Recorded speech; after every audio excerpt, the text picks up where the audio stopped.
नमस्कार दोस्तों, मैं रूके ताड़ी आपका चैनल पर स्वागत करती हूँ। कई बार हमारे दिमाग में कुछ और होता है, लेकिन अचानक हम कुछ और सुनते हैं और कुछ और पढ़ते हैं और उसके बाद हमारे दिमाग में कुछ और नया ही चलने लग जाता है।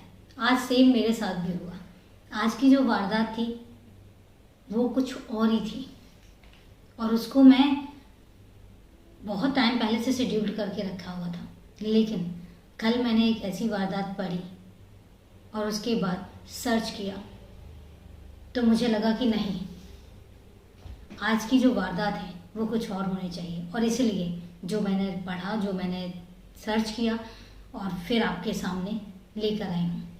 तो वारदात शुरू करूँ उससे पहले वही कहना चाहूँगी, रात के 9 बज चुके हैं, कहानी का सिलसिला शुरू हो चुका है। चैनल पर नए हैं तो परिवार को बड़ा करने में सहयोग करें, ज़्यादा से ज़्यादा सब्सक्राइब करें और साथ ही बेल आइकन जरूर प्रेस करें। इससे फर्दर नोटिफिकेशन आप तक आसानी से पहुंच जाएगा। और इसके अलावा वारदात के बारे में आपकी क्या राय है, प्लीज़ मुझे कमेंट करके ज़रूर बताएं। और साथ ही अगर कोई सजेशन देना चाहते हैं तो वो भी दे सकते हैं, अप्लाई ज़रूर होगा। तो चलिए दोस्तों, वारदात शुरू करते हैं। एक चर्चित नाम मेरे हिसाब से अभी इस टाइम पर रिसेंटली बहुत ज़्यादा वायरल हो रहा है, सना खान। सना खान महाराष्ट्र की बीजेपी की युवा मोर्चा की महामंत्री, जाना माना नाम, उभरता हुआ एक नेता, भविष्य में बहुत आगे तक जाने के चांसेस।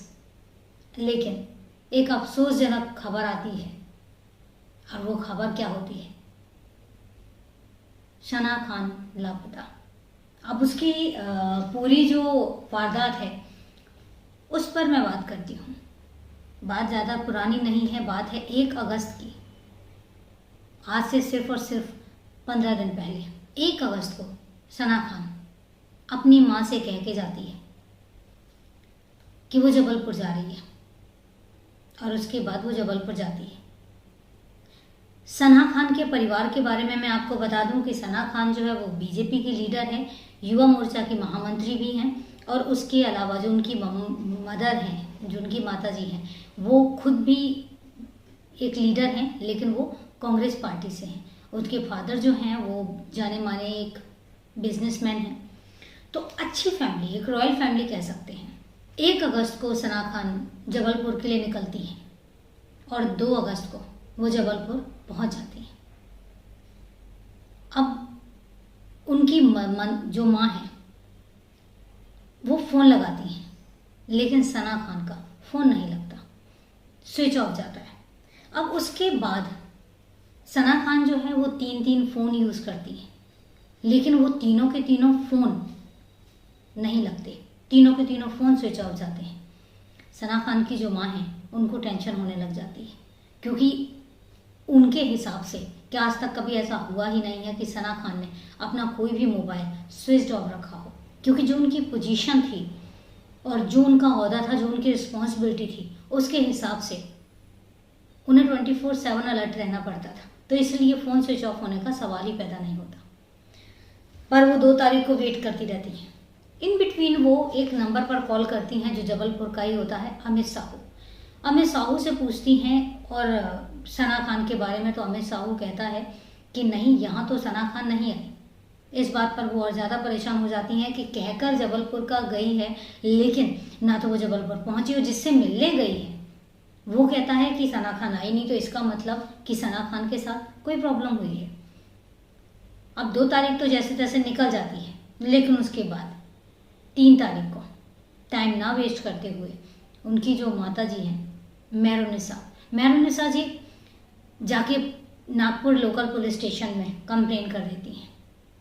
अब चूंकि पुलिस वालों को ये पता था कि सना खान कौन है, तो पुलिस फौरन हरकत में आ जाती है और वो उनकी माँ से, उनके घर वालों से पूछताछ करने के बाद वो सीधा जबलपुर पहुंचते हैं।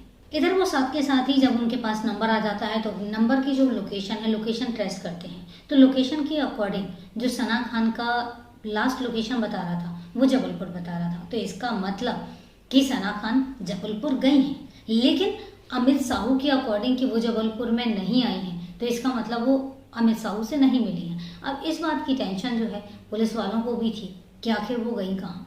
जब वो जबलपुर पहुंचती है और जबलपुर में जो अमित साहू की लोकेशन पर पहुंचती है, जहाँ पे सना खान की लोकेशन होती है, वहाँ पे देखते हैं कि अमित साहू भी गायब है। जब पुलिस ये चीज़ देखती है तो उनको और टेंशन हो जाती है कि कहीं ऐसा तो नहीं कि दोनों प्रॉब्लम में है, कहीं ऐसा तो नहीं कि दोनों के साथ कोई प्रॉब्लम हुई है, कहीं ऐसा तो नहीं कि दोनों को किडनैप किया गया है या दोनों को कोई ना कोई प्रॉब्लम में वो फंसे हुए हैं। इस बात का पुलिस अभी सर्च कर ही रही थी, इन्वेस्टिगेशन कर ही रही थी कि उसके बाद पुलिस डिसाइड करती है, जब कुछ पता नहीं चल रहा है, टाइम ज़्यादा लग रहा है, तो जब जो नागपुर पुलिस है वो फिर जबलपुर में ही रुकने का और इन्वेस्टिगेशन करने का डिसाइड करती है और वो फिर जबलपुर में रह के सारी चीज़ें इन्वेस्टिगेशन करती है। अब वो अमित साहू के बारे में पता करती है तो पता चलता है कि अमित साहू जो है अच्छा पैसे वाला इंसान है, जिसका ढाबा चल रहा था और इसके साथ ही वो एक होटल खोलने की भी प्लानिंग कर रहा था। जब पुलिस और इन्वेस्टिगेशन करती है, छानबीन में पता चलता है अमित साहू का नंबर जो है वो पुलिस के पास आ चुका था।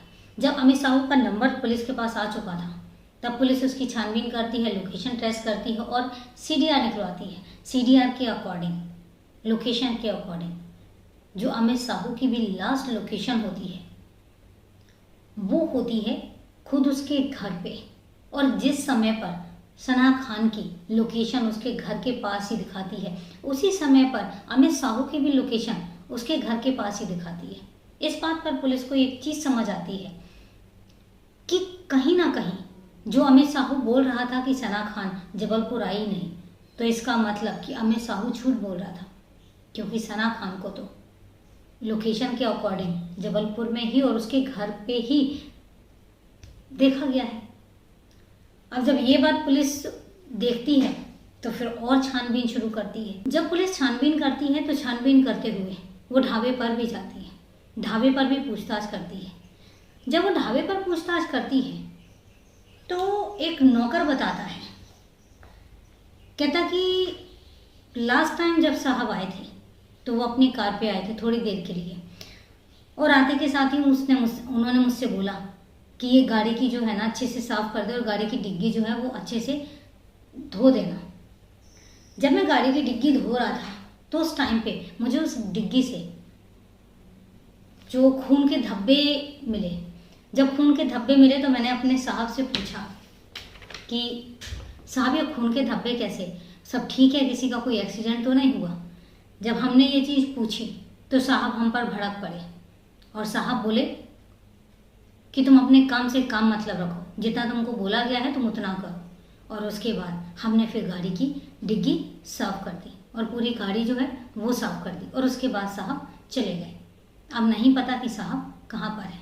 जब ये बात पता लगी तो पुलिस को और पुख्ता हो गया कि हो ना हो इसमें अमित साहू का एक बहुत बड़ा हाथ है। और पुलिस को ये चीज़ समझ में आ गई कि अमित साहू फरार नहीं, अमित साहू गायब नहीं है, अमित साहू फरार है। मतलब कहीं ना कहीं कुछ चीज़ें हैं जो डाउट पैदा करती हैं और पुलिस को कहीं ना कहीं ये भी डर लगने लग गया कि सना खान पता नहीं अब इस दुनिया में है या नहीं है। एक स्ट्रॉन्ग डाउट जो है वो पुलिस को जाने लग गया। जब पुलिस की सना खान के घर वालों से बात होती है तो उसका भाई भी कहता है कि मुझे डाउट है कि सना खान अब जिंदा नहीं है। जब ये बात पुलिस सुनती है तो फिर पुलिस कहती है कि आपको ऐसा क्यों लग रहा है कि सना खान जिंदा नहीं है, क्योंकि वो आपके हिसाब से वो अपने किसी जान पहचान वाले से मिलने आई थी। अगर वो किसी जान पहचान वाले से मिलने आई थी तो फिर उसकी जिंदा ना होने के पीछे मतलब क्या ऐसा डर है जो आप हमें बता रहे हो। तब उसके बाद उनकी फैमिली जो है वो कुछ बातें बताती है। उसकी फैमिली बताती है कि लगभग 1 साल पहले सना खान का परिचय अमित साहू से हुआ, दोनों करीब आए, दोनों में दोस्ती हुई और उसके बाद अमित साहू ने एक बात डिस्कस करी कि वो होटल खोलना चाहता है। जब उसने ये बात बोली तो सना खान ने अमित साहू से बोला कि चलो पार्टनरशिप में होटल खोलते हैं, और उस पार्टनरशिप के लिए सना खान ने बिना किसी से पूछे 50 लाख अमित साहू को दिए। ये बात उनके घर वालों को भी नहीं पता थी, बाद में पता चली। और इसके बाद 6 महीने पहले ही अमित साहू और सना खान ने शादी कर ली और शादी के बाद अमित साहू का जो होटल है, होटल घाटे में आने लग गया। जब घाटे में आने लग गया तो सना की माँ के कहने पर ही सना ने अमित साहू से पैसे मांगने शुरू किए कि वो जो 50 लाख मैंने तुम्हें दिए थे वो तुम वापस कर दो। लेकिन अमित साहू जो है वो टाल रहा था और इन्हीं पैसों के लिए सना खान नागपुर से जबलपुर आई थी पैसे मांगने के लिए। और यही एक डाउट है। और इतना ही नहीं, जो सना खान की परिवार है वो शादी के डॉक्यूमेंट्स भी दिखाती है पुलिस को कि ये डॉक्यूमेंट्स हैं जिससे मतलब ये प्रूफ हो सकता है कि सना खान और अमित साहू ने कोर्ट मैरिज की थी। अब पुलिस जब ये चीज़ सुनती है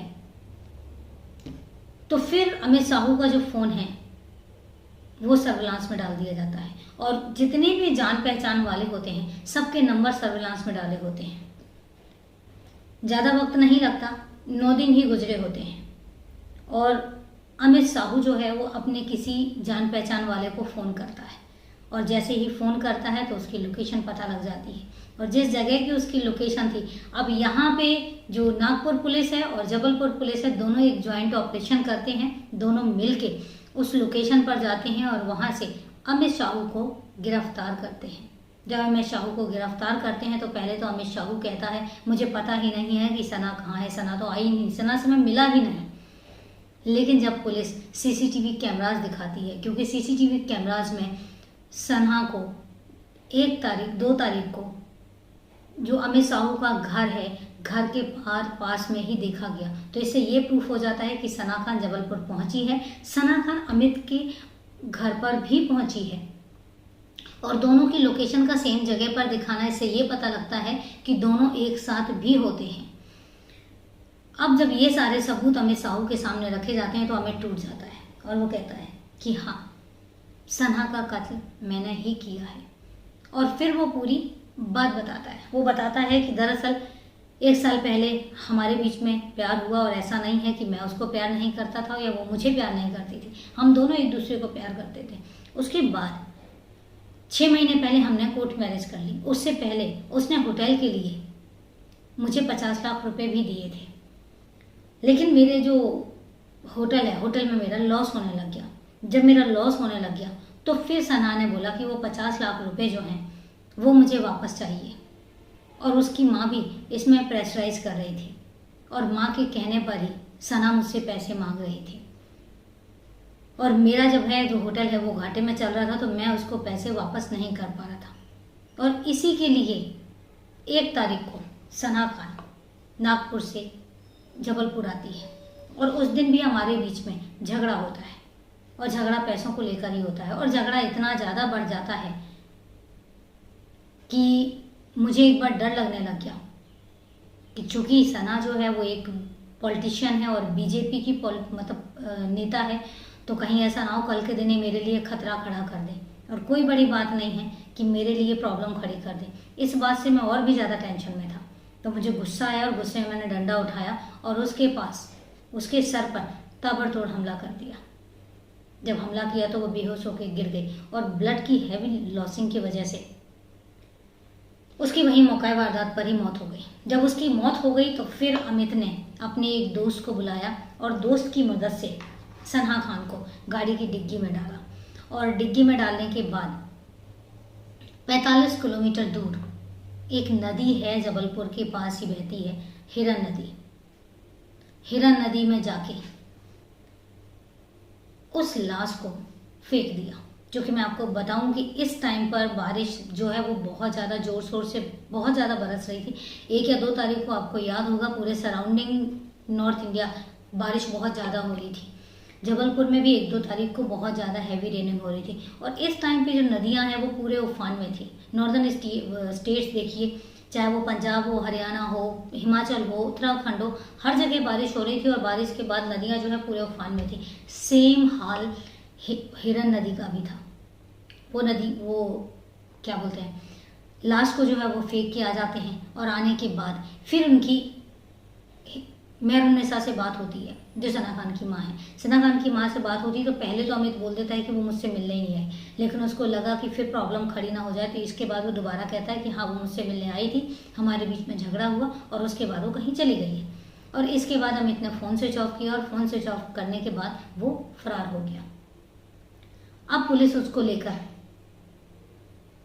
मौका वारदात पर जाती है। जब मौका वारदात पर जाती है तो इस टाइम पर पानी कम हो चुका था, 11-12 की बात है। लेकिन जब 1-2 की बात की जाए तो कम से कम 4-5 दिन तक नदी जो है पूरे उफान पर थी और पानी जो है वो पूरा फ्लो के साथ, ओवरफ्लो के साथ बह रहा था। तो आप समझ सकते हैं कि इतना पानी होने के बाद उस लाश का क्या हाल हुआ होगा, मीलों बहकर चली गई होगी।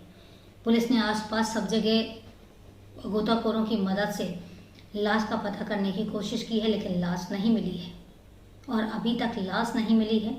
कोशिश जारी है और पुलिस कोशिश करती रहेगी। नो डाउट बहुत सारे एविडेंस हैं, जैसे कि सना का उसके घर के पास होना, दोनों की लोकेशन जो है सेम टाइम पे होना, डिग्गी में खून के धब्बे मिलना, और अगर उसमें से एक आधा धब्बा रह भी गया और उसका ब्लड जो है, अगर उसका डीएनए सना की मदर से मिल जाता है तो ये भी पुख्ता हो जाता है कि जो ब्लड है डिग्गी में वो सना खान का है। और पूरे मतलब जो सबूत हैं वो सबूत पूरे अगेंस्ट अमित साहू के हैं। लेकिन लाश नहीं मिलती है तो उस सिचुएशन में कोर्ट का क्या डिसीजन होगा, कोर्ट क्या डिसीजन लेती है, पुलिस क्या चार्जशीट फाइल करती है, ये देखने वाली बात होगी। तो वेट करते हैं अपडेट्स के लिए। ये थी पूरी वारदात और कैसे कैसे किस्से और कारनामे होते हैं। अब वारदात ख़त्म करूं उससे पहले अपने सवाल जवाबों का सिलसिला। कल मैंने एक सवाल पूछा था, ऐसा कौन सा जानवर है जिसको अपनी मौत के बारे में पहले से पता चल जाता है। नो डाउट जवाब आया है, सबसे पहला जवाब राकेश जी का आया है। दूसरा जवाब आया है असम से हैं और इनका नाम है दिगंता कलिता जी। ये दिगंता कलिता जी वही हैं जिनका मैंने कल बोला था कि अगर आप अपना कोई भी कमेंट करते हैं और आपका जो यूट्यूब नेम है, जो यूट्यूब चैनल पे जो नाम आता है वो अगर मेल आईडी के थ्रू आता है तो आप अपना नाम ज़रूर बताएं। उन्होंने पूरा नाम मेंशन करके मुझे दिया, तो थैंक यू वेरी मच। अच्छा लगा, आप लोगों ने जवाब बिल्कुल करेक्ट जवाब दिए हैं और जुड़े रहिए, कमेंट्स करते रहिए, मुझे भी अच्छा लगता है और मुझे भी मोटिवेशन मिलता है। फिर मैं बहुत इतनी ही मोटिवेशन के साथ फिर एक नई स्टोरी ढूंढती हूँ, फिर नई स्टोरी आप लोगों तक पहुँचाती हूँ। तो ऐसे ही मुझे भी मोटिवेट करते रहिए ताकि मैं नई नई वारदातें, नई नई जानकारियाँ और नई नई चीज़ें आप लोगों के सामने लाती रहूँ, ताकि हम जागरूक रहें, हम सजग रहें, हम सचेत रहें। क्योंकि मेरा मकसद बताना ही नहीं, बचाना भी है। और हकीकत यही है कि मेरे और आपके और क्राइम के बीच में फ़र्क सिर्फ इतना ही है कि हम कितने सावधान हैं, हम कितने सचेत हैं। सचेत रहें, सावधान रहें। तो thank you very much Rakesh ji और दिगंता कलिता जी, आप लोगों ने सच में मुझे बहुत मोटिवेट करते हैं, मैसेज करते रहिए। इसके अलावा एक और कमेंट मुझे आया था योगेश कुमार जी का। योगेश कुमार जी ने एक कमेंट किया है, लेकिन मुझे कमेंट समझ में नहीं आया, तो मैं इसलिए बोल रही हूँ कि अगर आप इस वीडियो को देख रहे हैं तो प्लीज़ मुझे ज़रूर कंफर्म करिएगा कि आपका वो कमेंट क्या था। तो ये तो रही कल के जवाब की बात। अब बात आती है आज के सवाल की। आज का सवाल ऐसा है कि आपने कभी सुना है दोस्तों कि कोई गांव ऐसा हो सकता है, कोई गांव ऐसा हो सकता है जहाँ पे पूरे के पूरे लोग ही अंधे हों और लोगों के साथ साथ पशु पक्षी भी अंधे हों? तो जी हाँ, ऐसी भी एक जगह है। तो मेरा सवाल आज इसी चीज़ से रिलेटेड है। ऐसा कौन सा गांव है जिसको अंधों का गांव कहा जाता है, जहाँ पे आदमियों के साथ साथ मतलब इंसानों के साथ साथ पशु पक्षी भी अंधे हैं और उस जगह को अंधों का गांव कहा जाता है? सर्च करिए और कमेंट करके मुझे ज़रूर बताइए। बाकी मैं ज़रूर कमेंट बताऊंगी वो कल वाले वीडियो में। तो आप लोग कमेंट करते रहिए, जुड़े रहिए और देखते रहिए क्राइम चैनल। चलते हैं दोस्तों, मिलते हैं फिर कल एक नई वारदात में। तब तक के लिए नमस्कार, जय हिंद।